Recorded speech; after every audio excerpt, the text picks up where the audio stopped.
कुरूंच्या सेनाप्रमुखांनो, मला क्षमा करा. मी तुम्हाला एकाकी टाकून जात आहे, पण आज सगळंच उलटं झालं आहे. हिमालयाच्या शिखरातून ही ज्वालामुखीचा उद्रेक होतो आहे. कंठातली पुष्पमाला भुजंग होऊन कुरूंच्या कंठनाळालाच आज डंखते आहे. म्हणून व सावधानतेचा संकेत देतो आहे. सांभाळा. या दंभी आणि मानभावी वृद्ध सेनापतीचं पतन होताच मला हाकारा. मी सेवेला तत्पर आहे, वचनाला जागरूक आहे, शब्दाला एकनिष्ठ आहे. आज मात्र मला क्षमा करा. पृथ्वी डळमळून सर्वनाश झाला तरीही या अहममान्य सेनापतीच्या नेतृत्वाखाली मी कदापिही लढू शकत नाही.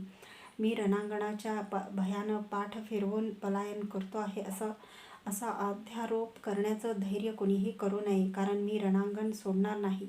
युद्धभूमीवरचं माझं शिबिर सोडून मी कारणाशिवाय राजनगरात जाणार नाही.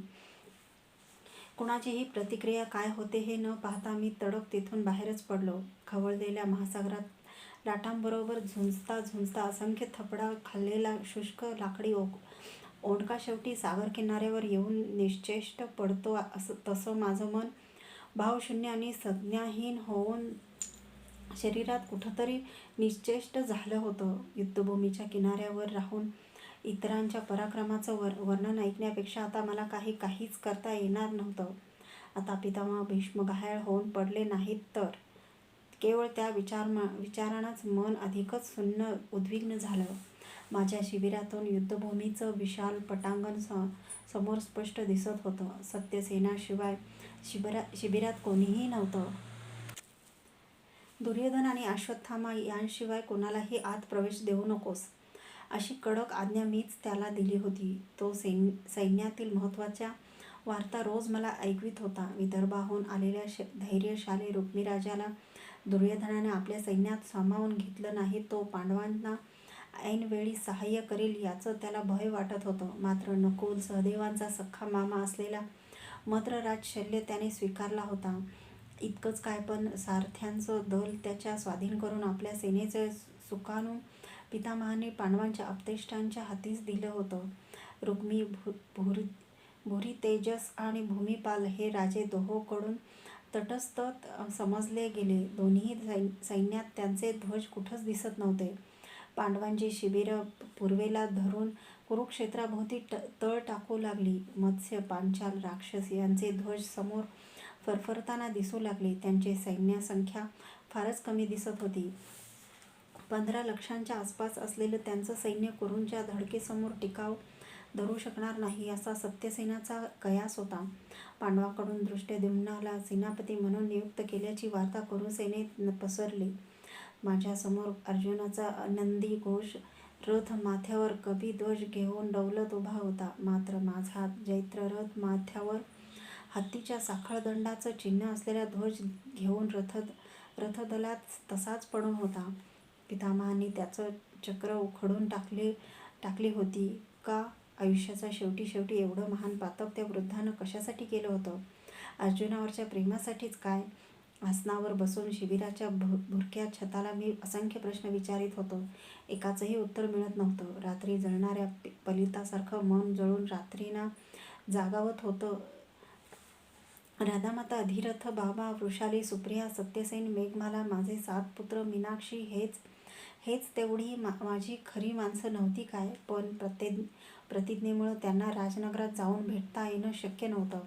वृषसेन, चित्रसेन, सुदामा, प्रसेन, सुशर्मा आणि भानुसेन हे माझे 6 पुत्र योद्ध्यांच्या वेशात माझ्यासमोर उभे राहिले. ते काहीच बोलत नव्हते.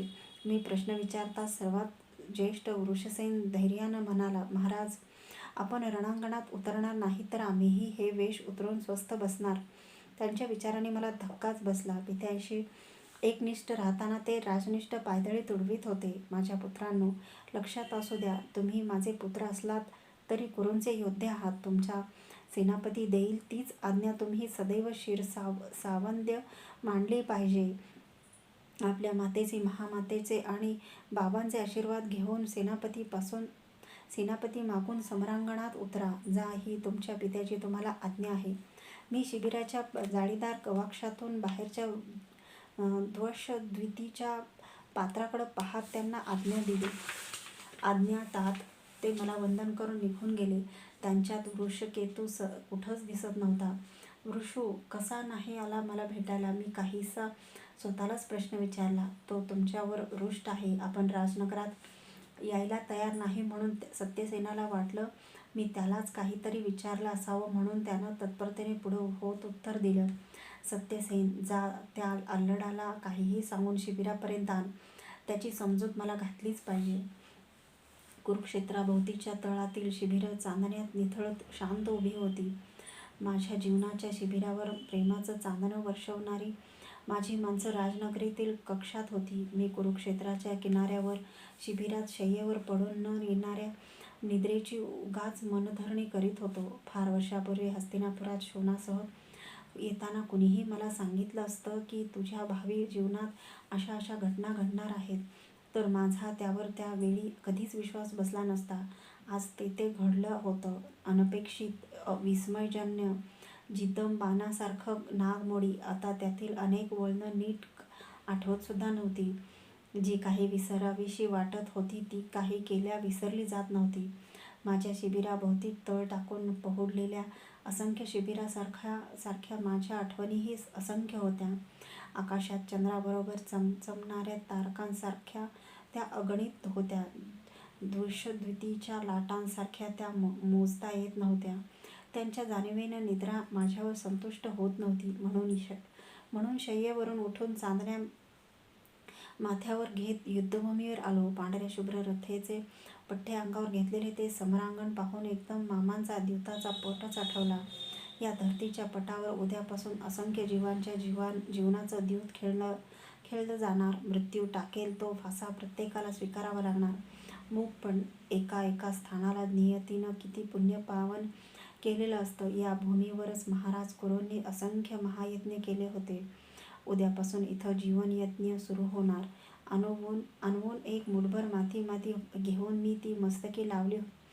माती दुर्योधनाची राजनीती, अश्वत्थाम्याचं आत्म्याचं सखोल तत्त्वज्ञान, मामाचं कपट, दुःशासनाचा अविचार, पितामहांची विविश तटस्थता, गुरु द्रोणांची सामाजिक आदर्शाची भ्रांत कल्पना, महाराज धृतराष्ट्रांच्या अंध डोळ्याआड लपलेला डोळस स्वार्थ, विदुरांचा अयशस्वी संन्यास, माझ्या जीवनभराचा संभ्रम, पांडवांचं माझ्याविषयीचं अज्ञान, कुंती मातेचं हृदय पिळवटणारं दुःख, गांधारी देवीचं ठरवून मिटलेले नेत्र, राधामातेची पाषाणालाही पाजळ फोडील अशी अबोल मूक ममता, शोणाचा निरलस प्रेमभाव, वृषाली सुप्रियेची शालीन स्त्री हृदय, माझ्या पुत्रांचा आज्ञाधारकपणा, कुरूंच्या आणि पांडवांच्या सेनातून शस्त्र हाती घेऊन उभ्या ठाकलेला प्रत्येक सैनिकाची असीम राजनिष्ठा, मित्रनिष्ठा वा तत्वनिष्ठा, श्रीकृष्णातून प्रकट पावलेलं अद्वितीय क्षात्र तेज, हे सर्व या मातीतूनच निर्माण होऊन वाढलं